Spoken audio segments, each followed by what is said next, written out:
खबर शामिल करते हैं माछीवाल से। खवातीन रिसोर्स सेंटर शिरकत गाह लाहौर के ज़ेरे तमाम जिले इंतजामिया के तावन से अड्डा पक्की मोड़ सियासी व समाजी शख्सियत चौधरी मोहम्मद अमीन के ऑफिस में शिरकत गाह की तरफ से कोरोना से बचाव के लिए 3 रोजा आगाही सेशन और मुस्तैद खवातीन हज़रात में राशन तकसीम किया गया।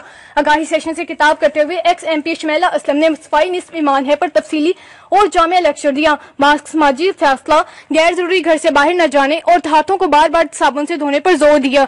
चौधरी मोहम्मद अमीन ने आगाही सेशन से खिताब करते हुए कहा कि इस तरह के आगाही सेशन सरकारी सतह पर होने चाहिए थे, मगर शिरकत गाह का मशकूर हूं जिन्होंने इसकी अहमियत को समझते हुए ये अहसन कदम उठाया। इससे देहाती खवातीन में इस मौजी वबा से बचने के लिए साथ जिम्मेदारी को फरोग मिलेगा। शिरकत गाह ने हर मुश्किल वक्त में अपने गरीब बहन भाइयों का ख्याल रखा है। राशन तकसीम के दौरान उस सेशन में SOP का मुकम्मल ख्याल रखा गया। आगाही सेशन के दौरान खवातीन में कोरोना बचाव के लिए पंफलेट तकसीम किए गए।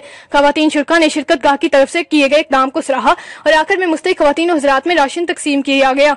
मज़ीद ताज़ा तरीन खबरों और अपडेट्स के लिए देखते रहिए मुसाफा न्यूज़।